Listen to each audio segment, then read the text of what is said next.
Le Kanadiskand est un chant à danser. Tout est étudié pour la hauteur et la puissance des voix, le tuilage, la façon de se tenir entre compères, les gammes utilisées et bien entendu le rythme. Le Kanadiskand ne s'écoute pas dans la pénombre d'une salle de spectacle. Il se danse et les seules personnes habilitées à juger une prestation de Kanadiskand sont les danseurs en festnoz.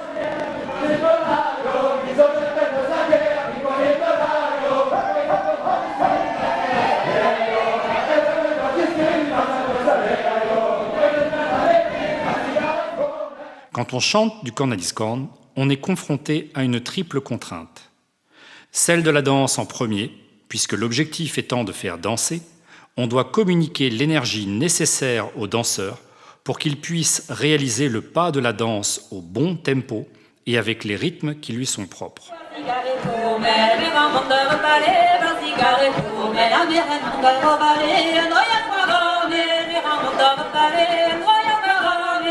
Le chant ensuite. Chaque air est construit sur une mélodie musicale que les chanteurs vont interpréter chacun avec leur style pour être efficaces pour la danse et imprimer leur marque vocale.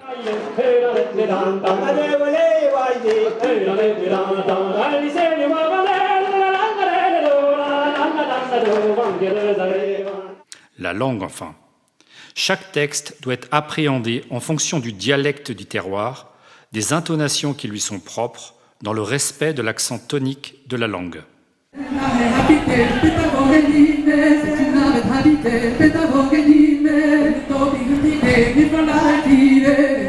On commence par la première technique qui est la spécificité du Kanadiskand, le tuilage. En fait, dans le cas présent, on aurait pu parler d'ardoisage, ça serait plus approprié, étant en Bretagne. Mais le principe est le même, il s'agit du recouvrement des voix des deux chanteurs à la fin de la phrase. Pourquoi on fait ça ? Disons, première chose, c'est que ça permet de ne pas avoir de coupure de son. Et puis, ça maintient le rythme de la danse. Et puis, ça peut apporter un supplément d'énergie. Quand les voix se recouvrent, forcément, le volume est double. Et quelquefois, on peut même reprendre à la moitié de la phrase si on veut vraiment communiquer plus d'énergie aux danseurs.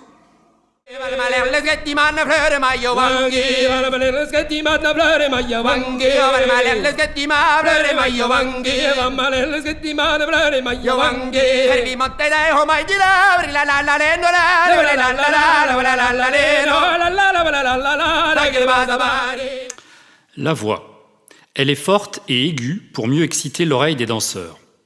Alors, pas besoin de prendre une voix nasillarde de supposé vieillard traditionnel, une voix claire sera recherchée.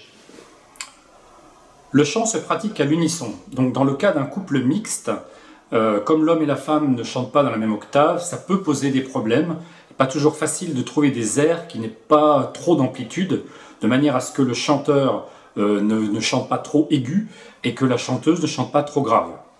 À noter aussi que le volume du chant reste à peu près constant, sauf lors du tuilage, forcément, quand il y a le recouvrement des deux voix.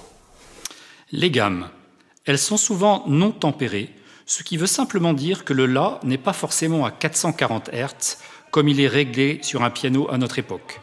Et les intervalles entre les notes peuvent être un peu différents de ceux d'une gamme majeure ou d'une gamme mineure naturelle ou mineure harmonique, le chanteur breton pouvant notamment utiliser un quart de ton en fin de phrase musicale, là aussi pour ajouter un peu de tension dans le chant. Une image que j'aime bien pour décrire ce qu'est un quart de ton, c'est celle du joueur de biniou ou de cornemuse qui règle son instrument, qui tourne son bourdon pour rechercher une note plus aiguë.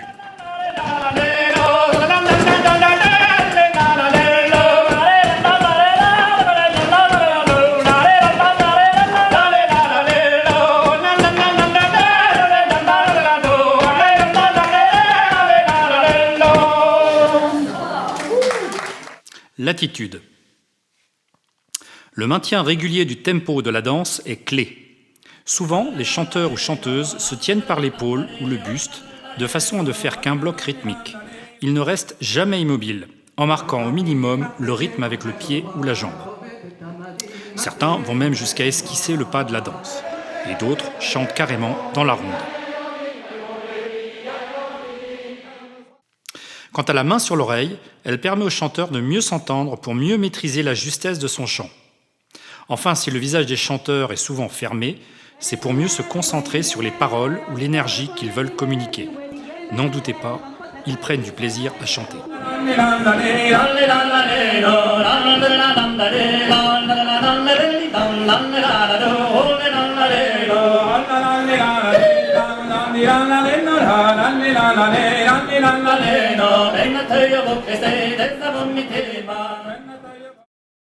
Parlons de la structure de la danse. Tout d'abord, on ne parle pas de danse individuelle, mais d'une suite de danses. On parle de suite gavotte, suite pline, suite ficelle, qui sont finalement une somme d'airs mis bout à bout dans un ordre bien défini. Eh bien, on ne danse jamais un seul air, mais une suite composée d'une première partie rapide dite ton simple ou ton kentan, puis d'un bal au rythme plus lent, qui permet aux chanteurs et aux danseurs de récupérer de leurs efforts, avant la seconde partie rapide dite ton double ou ton divésan. Ce ton est dit double car la phrase musicale est 2 fois plus longue que celle du ton simple. Et c'est souvent l'occasion pour les chanteurs de belles prouesses vocales dans l'envolée du milieu. On peut aussi trouver des tons triples en lieu et place, mais le principe est le même. Enfin, il peut y avoir des extensions sur la gavotte, avec des danses-jeux comme le Podoufer, le Pachpi ou le Gilgoden. Alors elles surprennent à chaque fois les danseurs qui pensaient pouvoir se reposer au bar après le ton double, mais qui les relancent dans la ronde dans des grands éclats de rire partagés.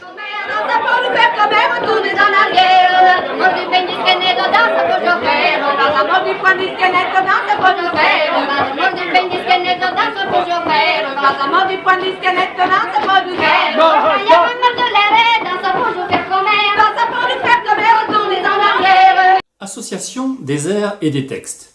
Alors on peut généralement mettre n'importe quel air sur n'importe quel texte et réciproquement. Mais bien sûr, certains textes caractéristiques d'un pays précis ne peuvent accompagner que la danse de ce pays. Par exemple, Pardon Colorec ne se chantera qu'en gavotte, et Pligidi ou Conscrit Sintrifin ne se chanteront qu'en pays pline. Ne serait-ce que parce que les dialectes sont différents, et cela n'aurait pas de sens. Il y a des exceptions, bien sûr. Certains textes, comme Conscrit de Logivi ou Millénaire par exemple, ou des bals, ne se chanteront que sur un seul air.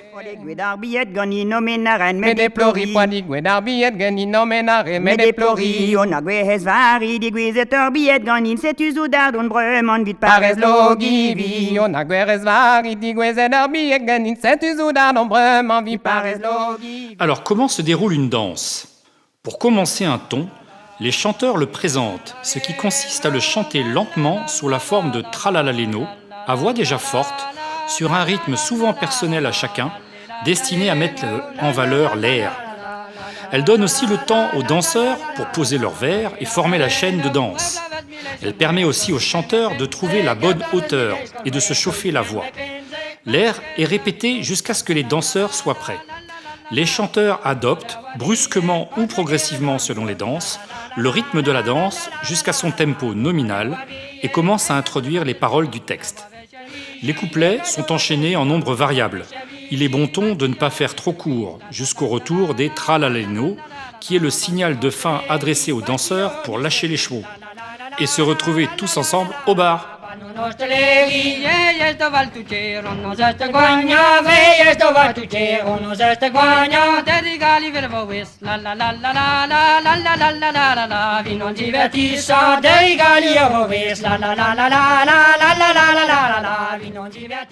Alors le rythme est majoritairement ternaire en gavotte et en ficelle et plutôt binaire en pline, mais on peut très bien alterner ces deux façons de marquer le rythme. Le tempo des parties rapides, lui, est supérieur à 160 BPM. Quant au ficelle, il est un peu plus lent que la gavotte pour laisser le temps aux danseurs de faire leurs acrobaties. Alors, il faut se rappeler que énergie ne rime pas forcément avec vitesse ni précipitation.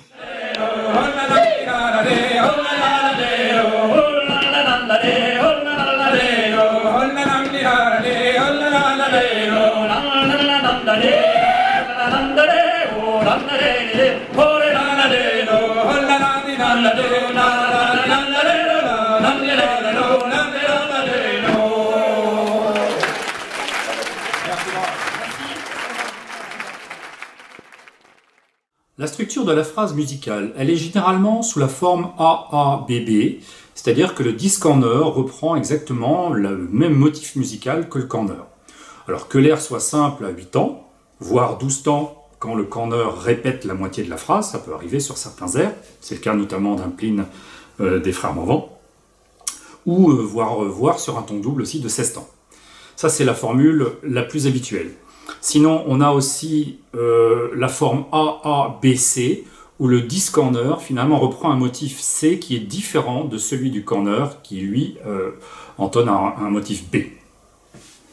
Alors le phrasé du texte. Généralement, une phrase musicale de 8 temps fait à peu près 13 pieds au niveau du texte. Pour un exemple, A, Ba, We, Noa, Da, Dri, Bla, Meso, Ma, Ge, Mi, Nord, donc 7 et 6. Roan, Na, Meus, Da, Zis, Cleria, Loden, Desva, Sor, donc 7 et 6. Ça, c'est le cas général.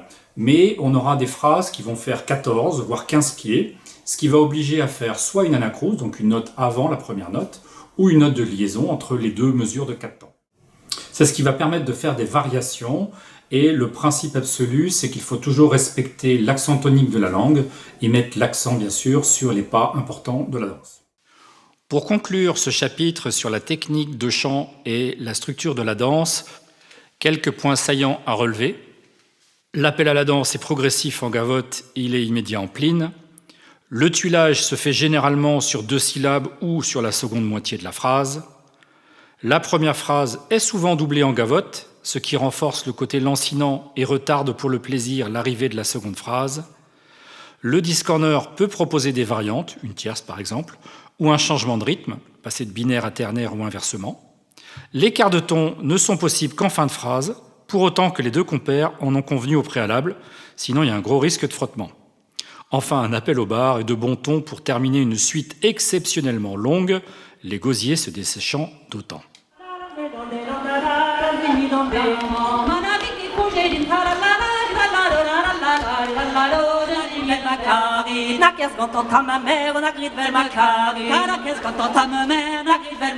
Nous passons maintenant au 3e chapitre sur les terroirs gavotte, pline et ficelle.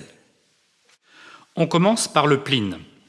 Alors, géographiquement, le pays Pline est au sud de Guingamp, de Bourbriac au nord jusqu'au pays Costerroit au sud, du pays Ficelle à l'ouest, au pays de Loudéac à l'est.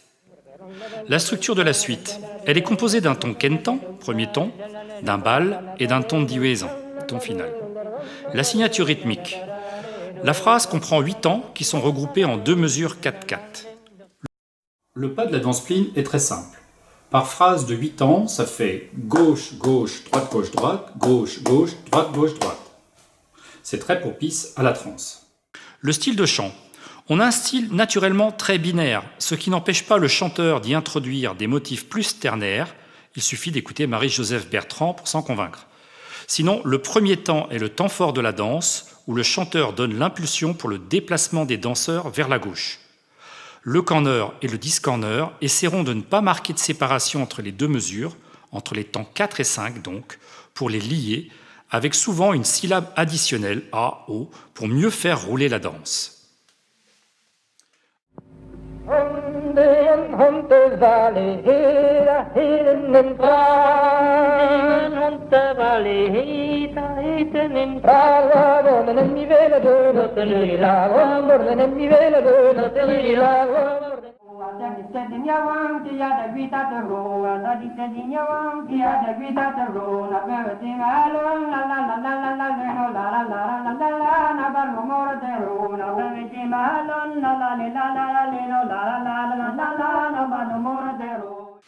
Quelques remarques complémentaires. Contrairement à la gavotte, il n'existe pas 36 façons de danser le pline. Il suffit de se rendre au festival Pline du Danouette à Bourbriac un 15 août pour s'en rendre compte. Le déplacement des danseurs s'effectue sur un plan vertical. Contrairement à la gavotte, la progression des danseurs est minime. Pour inciter les danseurs à effectuer leurs pas, le chant doit être plus nerveux et marqué, le texte plus articulé et scandé. La note finale, quant à elle, est moins tenue qu'en gavotte. Le passage de la présentation de l'air au rythme définitif de la transe est généralement abrupt. Les chanteurs attaquent alors l'air avec des tralalaleno avant de mettre les paroles. On notera qu'il n'y a jamais de répétition de la première phrase. Le ton quentan n'est pas toujours simple, il peut aussi être double. Le ton divisant, lui, sera toujours double. Quant au balpline, s'il comporte une partie lente et une partie rapide, sa transition, plus encore que pour le Tampkreis, doit être parfaitement synchronisée. Les chanteurs vont donc progressivement accélérer la fin de la partie lente pour bien lancer la partie rapide au bon tempo. Les pas du bal sont identiques à ceux des tons simples et tons doubles, sauf qu'ils sont réalisés par couple et non dans la chaîne. Pour plus de détails, je vous invite à consulter le cahier d'Astume numéro 5 sur le pays pline, Brofanche. C'est une vraie mine d'or.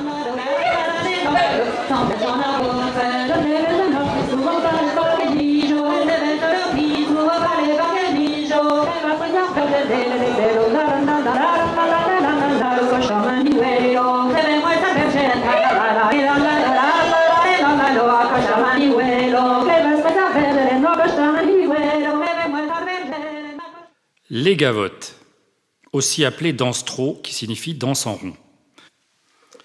Géographiquement, le terroir gavotte couvre la zone ouest du centre-Bretagne, de Morlaix au nord, au pays de l'Avesnes au sud, de Châteaulin à l'ouest, au pays Ficelle à l'est. Elles peuvent être regroupées, selon moi, en 5 grandes familles. La gavotte du Poer, celle de Carhaix, Pulawen, Scrignac, qui se fait en 3 et 4, en mode rusbotou. À noter le style plus binaire du côté de Scrignac. La deuxième famille est celle de Châteauneuf. La danse est très horizontale, avec des pas chassés larges. Elle est chantée sur un rythme plus alerte. Certains en viennent même à courir. La troisième, c'est la gavotte de Brasparts. Elle se caractérise par un départ pied droit, et non pied gauche, comme pour toutes les autres, sur le premier temps de la danse. La quatrième, c'est la gavotte montagne. Son déplacement est plus vertical, avec le geste monté et baissé du genou droit entre les temps 4 et 5. Et enfin, la gavotte calandelle. On y entend les danseurs claquer des pieds avec le flat droite-gauche-gauche de Jean Lalour au temps 4 et 5, voire au temps 2 et 3. A noter que Kendler fait la promotion d'un autre pas avec le changement de pied entre les temps 5 et 6. Moi, j'ai appris avec Jean et Louis Lalour. Merci à eux. Pour ceux que cela amuse, je recommande chaudement la vidéo humoristique de Simon Cogent sur toutes les variantes de cette danse qui est, avec Landreau, la danse bretonne emblématique. Elle est tellement agréable qu'on peut la danser sans se lasser toute la nuit. Il suffit de venir à Pulawen le 3e samedi du mois de septembre pour le vérifier par soi-même à la nuit de la gavotte. Comment est structurée la suite ? Elle est composée d'un ton simple, d'un Tampkreis qui est le nom donné au bal de la gavotte, ou le jibidi, qui se chante sur un air spécifique, et d'un ton double, voire triple. Elle peut être agrémentée d'extensions, donc la suite gavotte traditionnelle peut être complétée par des danses-jeux comme le pot-douffer, le pachpi ou le gilgoden. Cela permet de faire durer le plaisir des danseurs, et ces danses se chantent généralement sur quelques airs différents. Le rythme. Le tempo est environ de 164 BPM. Chaque phrase compte 8 temps, avec des appuis sur les temps forts de la danse qui sont les temps 1, 4 et 7. Le pas de la danse. Le changement de pied dans la danse intervient soit entre les temps 3 et 4, les temps 4 et 5, voire les temps 5 et 6. C'est ce qu'on a vu précédemment. Et le style, il est plutôt ternaire, mais le binaire est possible, notamment en ce qui concerne les chanteurs de Scrignac. Alors la gavotte est la danse admettant le plus de variantes d'un terroir à l'autre. Il est normal que ce soit le style de Cornadiscan le plus riche par le nombre de façons de chanter et la variété des airs. On peut toutefois dégager quelques traits communs à toutes ces variantes. Alors la gavotte se distingue principalement du pline et du ficelle par le fait que le mouvement est principalement horizontal. Tout dans le chant doit inciter les danseurs à avancer et pas à courir si c'est possible. Le chant doit les tirer. Les notes de la mélodie sont donc à chanter sans trop d'attaque et le texte ne sera pas trop articulé. On ne fait pas claquer tous les mots. Les airs de gavotte sont généralement composés de notes successives qui s'enchaînent par petits intervalles de gamme ascendante ou descendante, évoquant le relief montagneux des monts d'Arrée. Cette construction des tons est plus propice à ce style tiré. Signalons que la note finale peut être tenue assez longtemps, ce qui permet de jouer avec.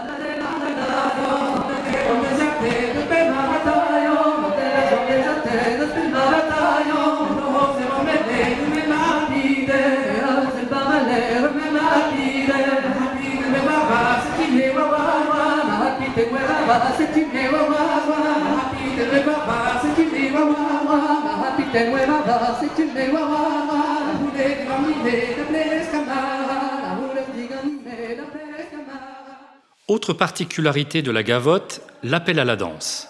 Il peut faire l'objet d'un texte d'introduction, généralement humoristique, et propre à chaque couple de chanteurs, comme une marque de fabrique.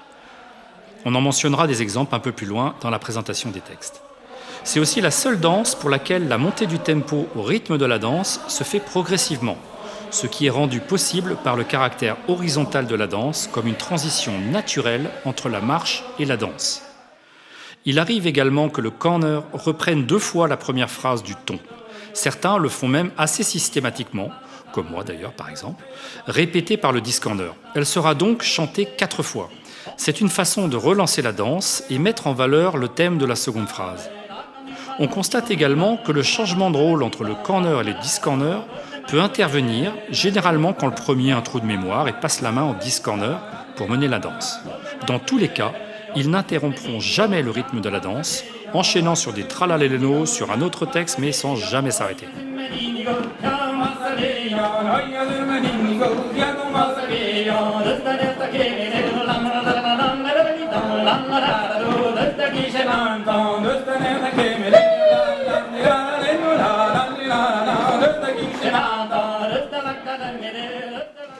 La danse ficelle est ce qui se fait de mieux en matière de danse bretonne. Elle est spectaculaire. C'est un vrai bijou dont sont fiers les Bretons, qui n'ont rien à envier aux Irlandais en la matière. Alors géographiquement, la zone ficelle s'étend de Callac dans le pays calanel au nord, au pays Pourlet au sud, du Poer en terroir Gavotte à l'ouest, au pays Fanche en terroir Pline à l'est. On distingue 2 formes, la danse ficelle et le costerroit, dont on peut dire que c'est une variante. La suite ficelle est composée, comme la gavotte, d'un ton simple, d'un bal et d'un ton double. Sa signature rythmique est idem à la gavotte en 12/8, mais à un tempo plus lent, plutôt 160 BPM que 164. Le style sera majoritairement ternaire. Le pas de la danse, quant à lui, il est connu, il est vertical, nerveux, avec des passages très spectaculaires. Le changement de pied intervient entre les temps 4 et 5. À noter que le motif de danse ne peut pas rester à un haut niveau d'énergie pendant toute la danse. On a donc des vagues successives de danse plus tranquilles avant de voir les danseurs partir en escadrille à lever et claquer les pieds dans un mouvement vif, talons-fesses. La grande difficulté pour le chanteur va être de donner la bonne énergie pour faire décoller les danseurs au bon moment. C'est ce qu'arrivent à faire de grands spécialistes comme Manu Kerjan, dont le célèbre ton triple permet d'avoir 2 tons calmes et le 3e plus aigu qui déclenche le mouvement vertical des danseurs. Cette seconde vidéo sur le cornet discount s'achève. Il en reste une qui parlera de la musique, des airs et des textes, et dans laquelle je vous donnerai quelques conseils personnels pour bien débuter et progresser en cornet discount. Kenavo!